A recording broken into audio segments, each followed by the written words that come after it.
All right, let's do this thing. We are looking at the elements of New Testament epistles. We're examining in our series on how to read the Bible as literature. We're looking at some of the major genres, and the epistles play an important part. Epistles are letters, and they usually contain the elements that we have before us: a salutation, an opening greeting, Thanksgiving section that we've talked about in previous videos. We've talked about the conclusion. And this episode will have to do with the body of the letter and what kinds of things we might expect from the main section of the body, the main section of the letter. So here's a possibility. There's no real set form, nothing expected in the body of the letter. So there's all kinds of types of material that we find when we get into the letter. Sometimes there's a teaching and instruction, help to understand the gospel better. Sometimes the body will have commands and exhortation and be designed not to teach so much as to persuade you to do what you are supposed to do in light of the teaching. Sometimes it'll be autobiography and personal news. This usually comes as a part of those more personal letters. There'll be praise or rebuke. As you might have seen if you looked up last time which epistle didn't have a thanksgiving to it. So there might be praise, there might be rebuke, there might be a request for prayer on the part of the sender, or the sender remarking what he is praying for that church. Either way, those things are instructive for us because we ought to pray for our own churches in exactly that same way. I mentioned that the body has no particular set form. It almost goes in a stream of consciousness in the way that the author's thinking and writing, his sequence of thought just continues to follow from one point to the next in the way that the connections are made in the mind of the author. So one paragraph will build on another one. There's a logical construction. It will usually have something to do with the occasion that is bringing about the letter, and then it will be topical. Whatever in the body of the letter is coming next in the author's mind, that's where we head. So it's a real like stream of consciousness, just a sequence of thought that we're listening to a conversation from the author. And so the structure is logical. It's localized to the recipients, and the author is moving from one topic to the next as it comes to mind. So in that sense, it's a lot like our letters today. So sometimes the body of the letter will have what's called a diatribe in it. So here are some different ways in which diatribe is used. This is an embedded genre. So within the genre of epistle, there are these embedded genres, and one of them is diatribe, which is a kind of street preaching. Sometimes the author will imagine a questioner in the crowd to help him make his point. Might even imagine hecklers in his letter.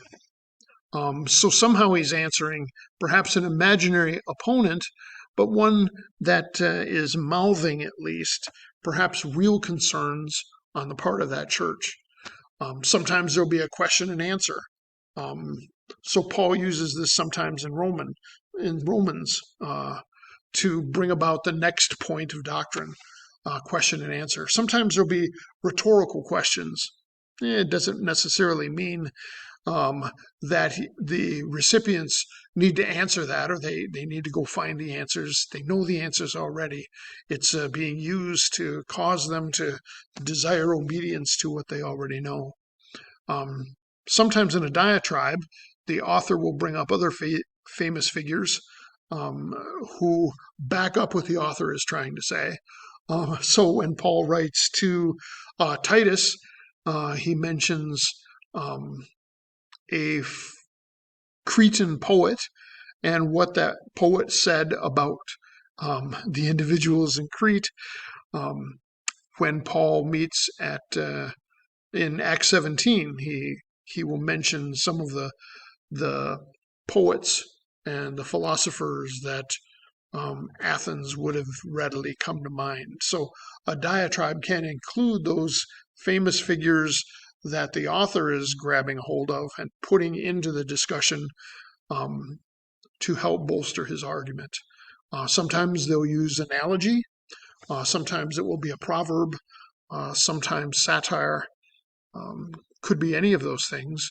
And in the body of the section, if you find these elements, you may well be looking at the embedded genre of diatribe. There are some other embedded genres along the way. We've already mentioned diatribe at the top.